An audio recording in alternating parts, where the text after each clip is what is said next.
वो धीमी धीमी और पुरस्कार चांदनी में नहाई हुई रात यूं सिसक रही थी जैसे कोई विधवा नारी अपने सिया बाल खोले मातम को ना हो। ये भारतीय सूबे यूपी के डेरावोन का जंगलाती और मुजाफाती इलाका था। तारकोल की चमकती हुई एक पक्की सड़क आगे जाकर किसी त्रिशूल की तरह 3 हिस्सों में मुनक़सम होकर सामने तारीक जंगल के सीने में पैवस्त हो रही थी। सड़क के दोरुया इस्तादा अक्खी माता और सिरस के घने पेड़ खलीज बंगाल से आने वाली सुबह खराम हवाओं के दोष पर होले होले झूम रहे थे।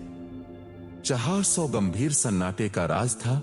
अलबत्ता कभी यूं होता कि अगर कोई तेज रफ्तार गाड़ी तूफानी रफ्तार से गुजर जाती तो उसके जोरदार सन्नाटे की वजह से इस पर हैबत माहौल के सुकूत में जरा देर तक थर थर्राहट तारी रहती और फिर वही पुरस्कार सन्नाटा किसी मनहूस गिद्ध की तरह पर फैलाए आन बैठता।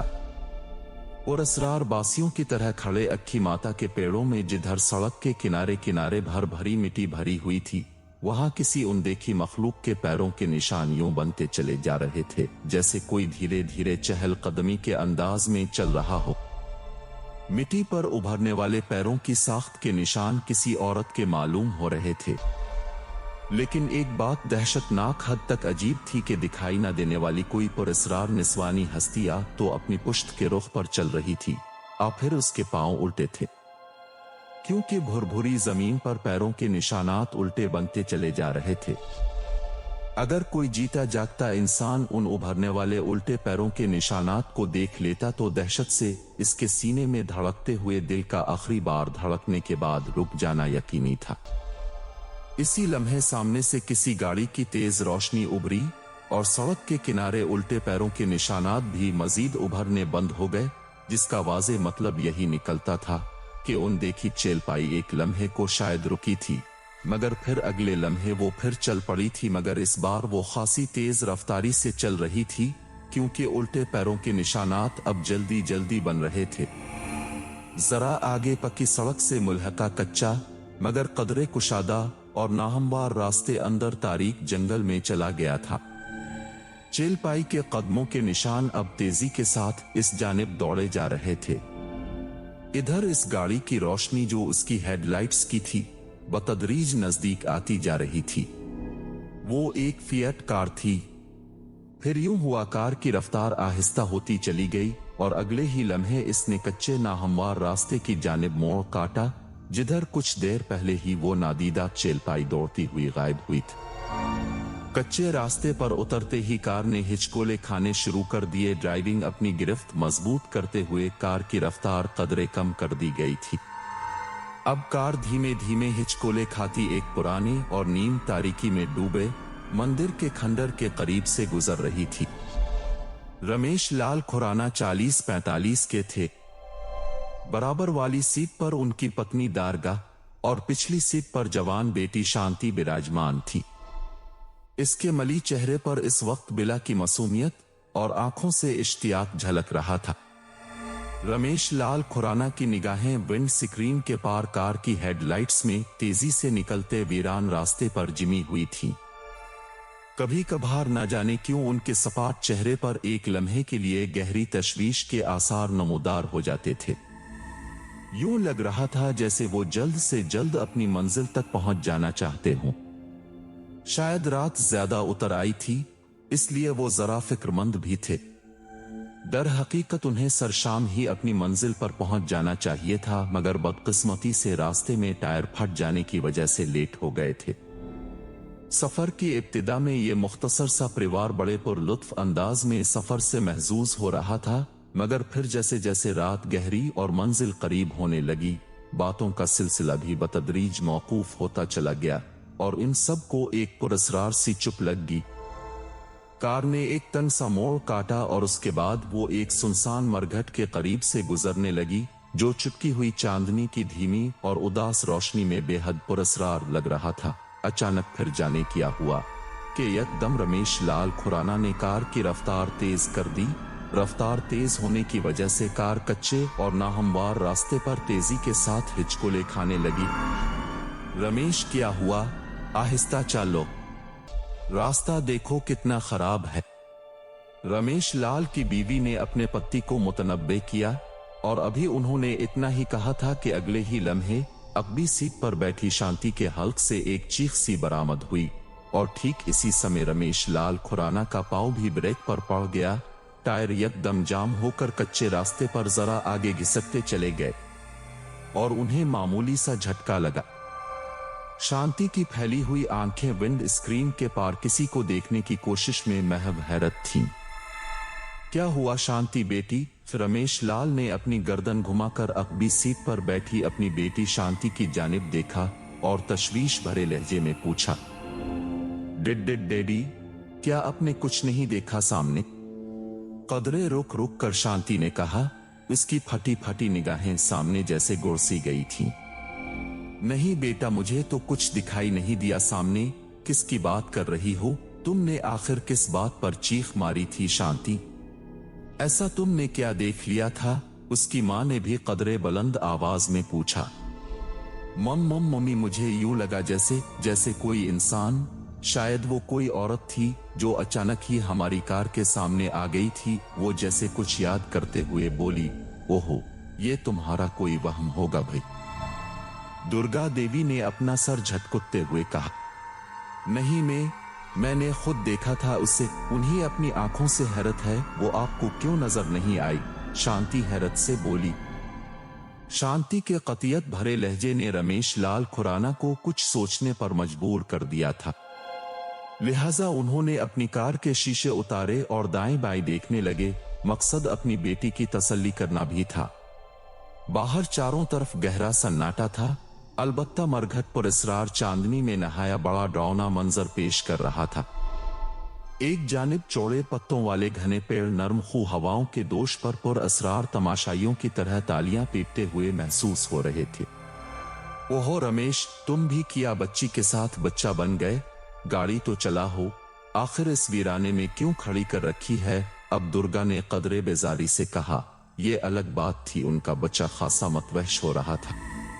रमेश लाल खुराना ने अपनी पत्नी के बेलाग तबसरे पर गाड़ी को गियर में डाला और आगे बढ़ा दी। ताहम वो अपनी बेटी शांति को तशफी देते हुए मुख्तसर बोले, शांति बेटी, ऐसे माहौल में इस किस्म का वाकया होना कोई अचंभे की बात नहीं। ये जरूर तुम्हारा वहम ही था। शांति अपने डैडी की बात पर खामोश होगी, लेकिन इसके चेहरे से ये बात मुतरश्शिर थी कि वो अपने डैडी की बात से मुत्तफिक नहीं। वो किसी तौर भी इस पुरअसरार हकीकत को अपने वहम पर महमूल नहीं करना चाहती थी।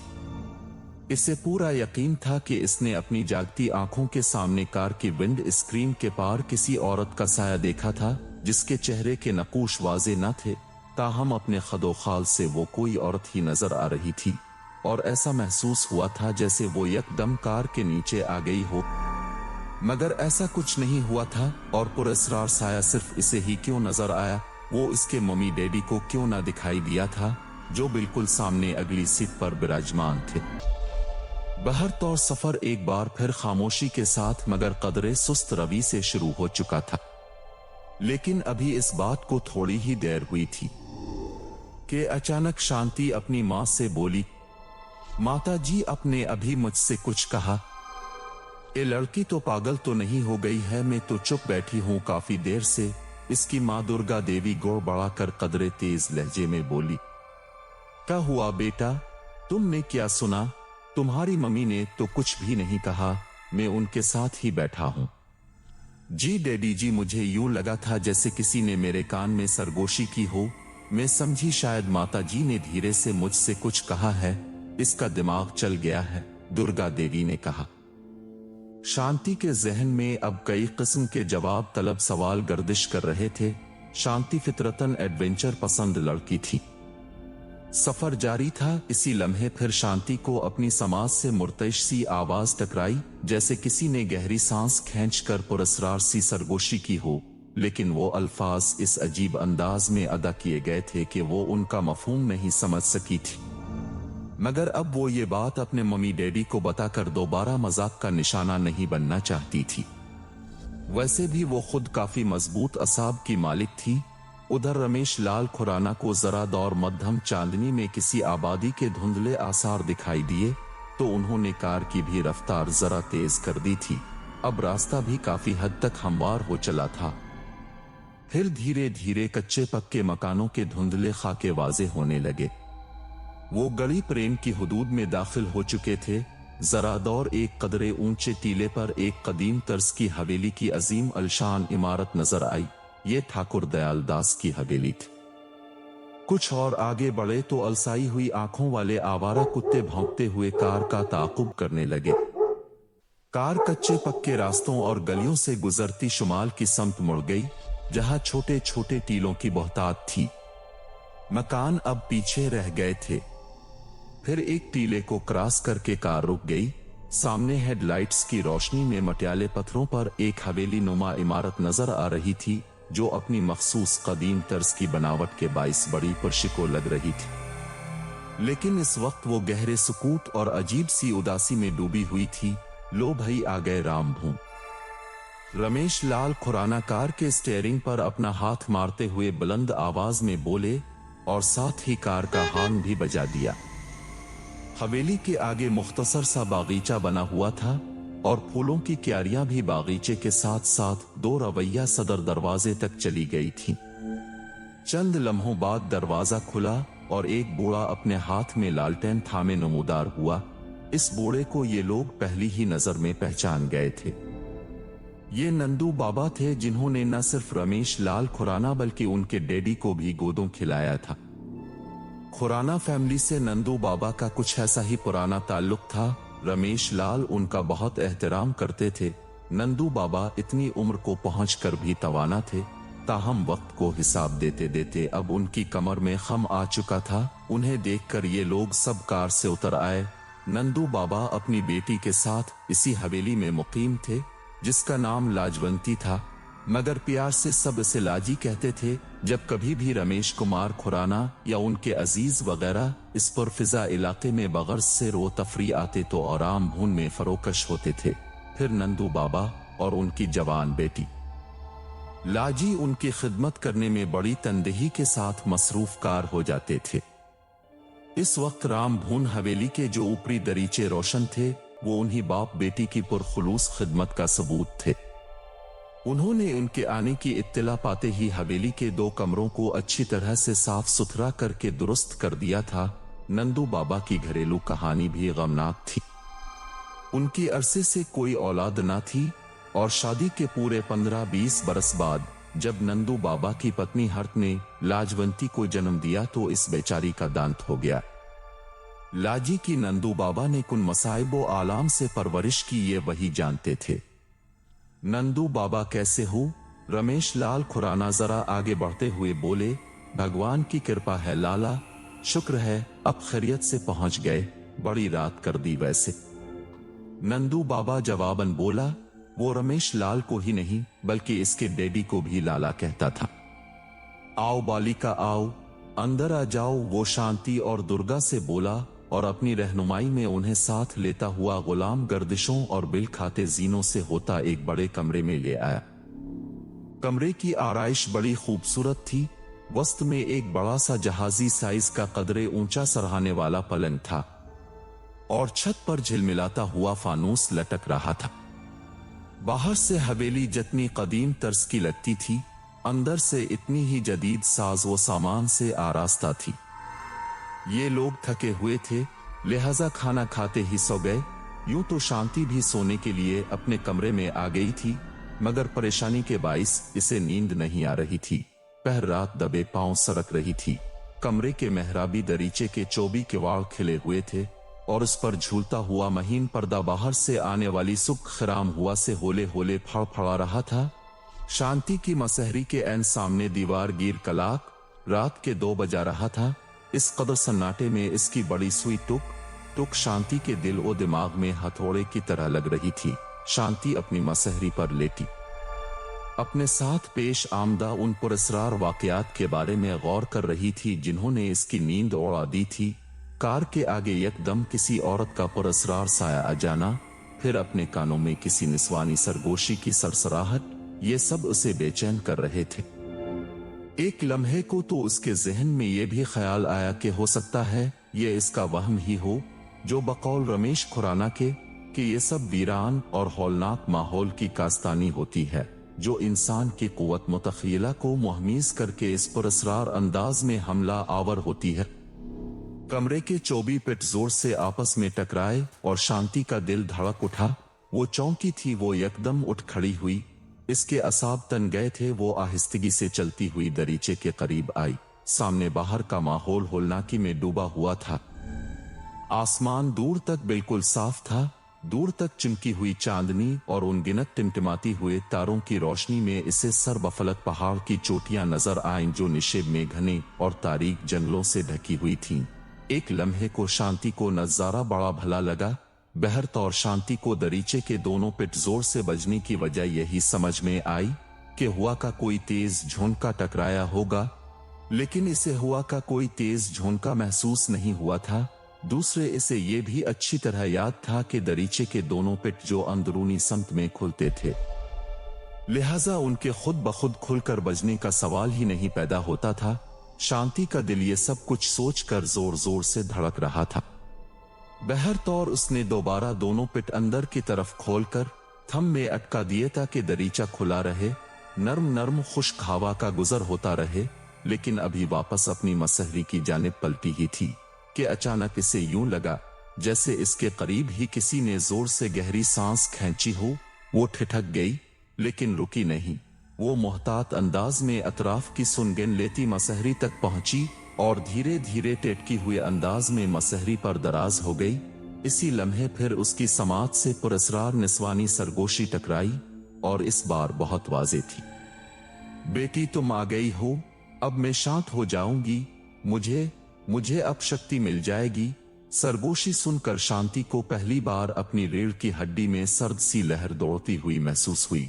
मगर फिर एक अजब बात यह हुई कि शांति को यूं लगा जैसे वो खुद ब खुद नींद की गहरी और पुरसुकून वादी में उतरती चली जा रही हो। थोड़ी देर बाद वो पुरसुकून नींद में डूब चुकी थी। अगले दिन सुबह शांति की आंख खुली, बल्कि उसे नंदू बाबा ने इसके कहने पर इतनी सुबह जगाया था। रात वाले वाकये को शांति ने सरेदस्त राज में रखना जरूरी समझा था।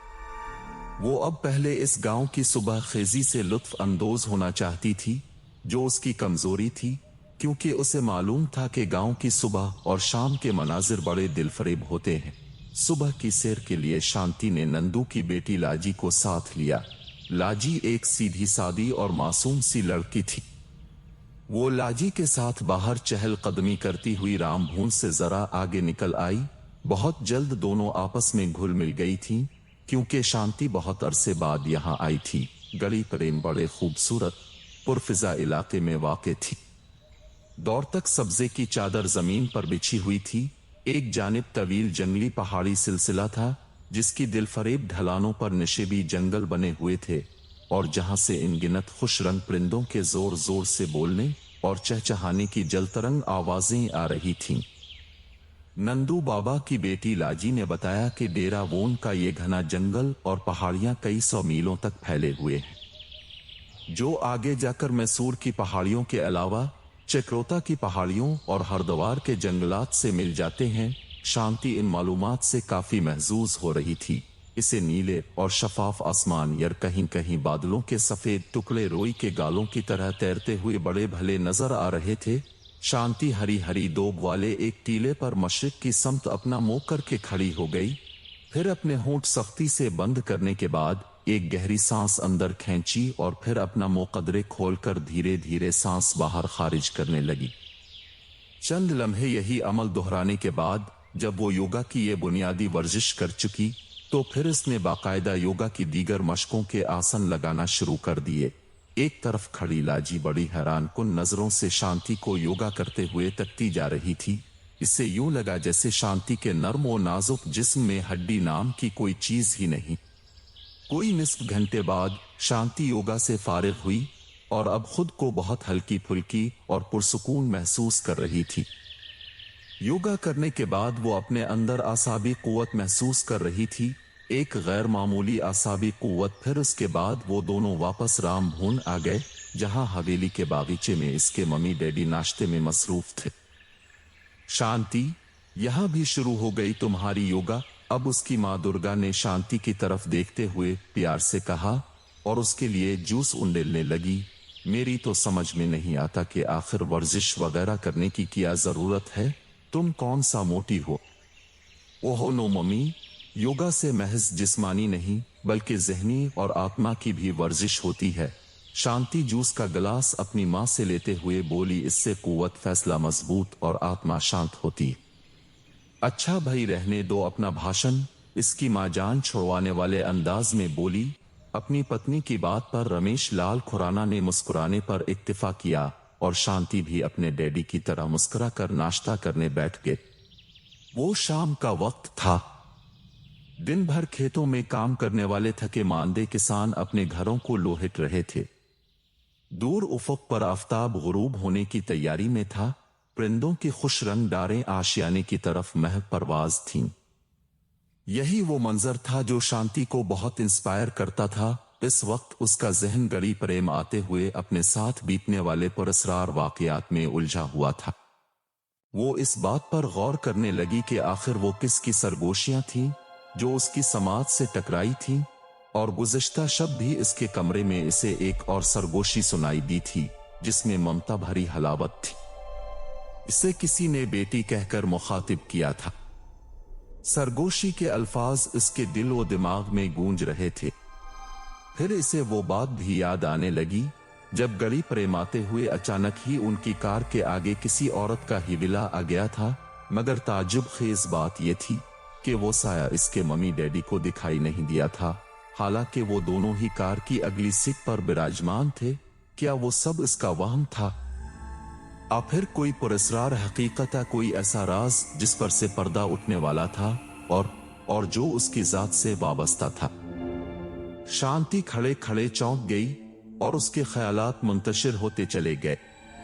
इसे अपने सामने थोड़े से फासले पर एक शानदार सज्जी सजाई बग्घी आती हुई दिखाई दी जिस पर एक राजकुमार, ऐसी शान वाला नौजवान विराजमान खुद ही कोचवानी करता नजर आया। शांति इस वक्त अकेली ही सैर को निकली थी। इसके हमरा नंदू बाबा की बेटी लाजी नहीं थी।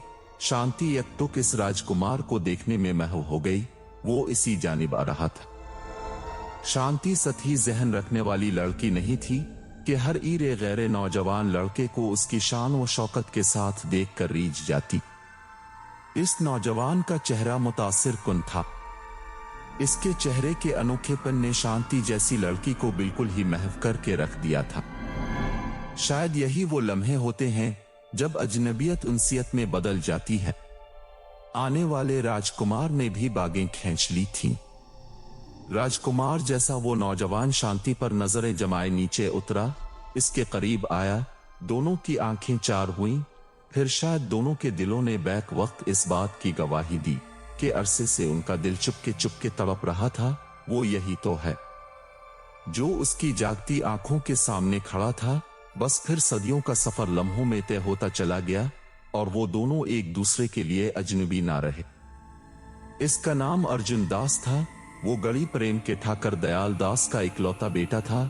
उन्होंने अब रोज का मलना मामूल बना लिया था और जल्द से जल्द एक दूसरे के हो जाना चाहते थे, क्योंकि शांति और उसके मम्मी डैडी का रामभुन में कयाम थोड़े ही अरसे के लिए था, क्योंकि रमेश लाल शहर के एक कॉलेज में प्रोफेसर थे और थोड़े दिनों की छुट्टियां लेकर बगैर तफरी गड़ी प्रेम आए थे। शांति, तुम्हें अपने मम्मी डैडी से बात तो करना ही पड़ेगी, आखिर अर्जुन ने एक दिन इससे कहा तो शांति जरा तजब्जुब का शिकार हो गई, क्योंकि इसे खुद अर्जुन के बारे में अपने मम्मी डैडी से बात करना अजीब सा महसूस हो रहा था। शांति को खामोश पाकर अर्जुन दास दोबारा बोला, तुम कहो तो मैं खुद ही पहल करूं और अपने बापू के साथ तुम्हारे रामभुन आ जाऊं। नहीं नहीं अर्जुन, शांति जैसे एकदम चौंकी। ये अभी दुरुस्त नहीं होगा। अच्छा तुम ठहरो, मैं पहले चुपके से अपनी माता से बात करूंगी, देखूंगी कि वो इस सिलसिले में मुझे क्या मशवरा देती हैं।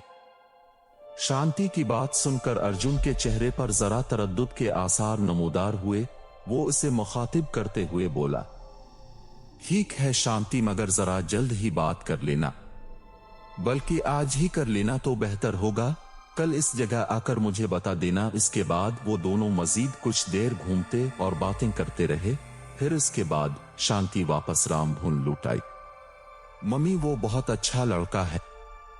शांति मौका मिलते ही तन्हाई में अपनी माता दुर्गा देवी से बोली। वो अर्जुन के बारे में अपनी माँ को पहले ही एतमाद में ले चुकी थी। यही वजह थी कि इसकी माँ मुस्कुराते हुए इसका कोमल सा गाल प्यार से थपथपा कर बोली, अरे भाई, आखिर तुम्हारी पसंद है, कोई गलत तो ना होगी। हम तुम्हें जैसे जानते नहीं, बेचारे अर्जुन को तो तुम्हें राम करने में कितने पापड़ बेले होंगे ये तो वही जानता होगा। चलो मैं तुम्हारे डैडी से आज ही रात बात करके देखती हूँ, दुर्गा देवी ने कहा और शांति मुतमईन सी हो गई। इस वक्त रात के 10 बजे का वक्त था और रमेश लाल खुराना अपनी स्टडी में मसरूफ थे। अचानक दरवाजे पर हल्की सी दस्तक की आवाज पर वो चौंके, फिर आ जाओ कहते हुए दरवाजे की तरफ देखा तो अपनी पत्नी दुर्गा देवी को अंदर आते देखकर किताब बंद कर दी। अगले दिन शांति ने खुशी खुशी अर्जुन से मुलाकात पर उसे खुशखबरी सुनाई कि इसने अपने मम्मी से इस सिलसिले में बात कर ली है और उन्होंने डैडी से भी इशारतना तज़किरा कर डाला। एक आध रोज में ये बात हो सकता है तय हो जाए। अर्जुन ये सुनकर एकदम खुश हो गया और इस खुशी में इसके जी में जाने किया समाई कि वो इसे बसद शौक अपनी हवेली में अपने डैडी ठाकुर दयाल दास से मिलवाने की गरज से ले आया और शांति ने भी इसके हमरा जाने पर जरा भी तामुल ना किया। अर्जुन इसे अपनी बग्घी में सवार करवाकर हवेली में दाखिल हुआ। अरे अर्जुन, वाह, तुम्हारी हवेली तो बड़ी शानदार है। शांति एक हालनुमा कमरे में, जो गालिबन नशिस्तगाह के तौर पर मुस्तमल था, पहुंचकर खासा मरूब होते हुए बोली। दीवारों पर ठाकरों के खानवादे, आबाओ अजदाद की रौनक आमेज तस्वीरें लटकी हुई थीं। तुम यहां बैठो, मैं अपने बापू को बताकर अभी आता हूं। थोड़ी देर बाद शांति ने देखा कि इसके हमरा एक भारी भरकम जसामत का आदमी नमूदार हुआ, जो अंदाजा 60 के लगते थे। वो जान गई कि ये अर्जुन के बापू जी ठाकर दयाल दास है। शांति ने अदब से उन्हें पर नाम किया। ठाकर दयाल दास शांति को आशीर्वाद देने के बाद वहीं बैठ गए।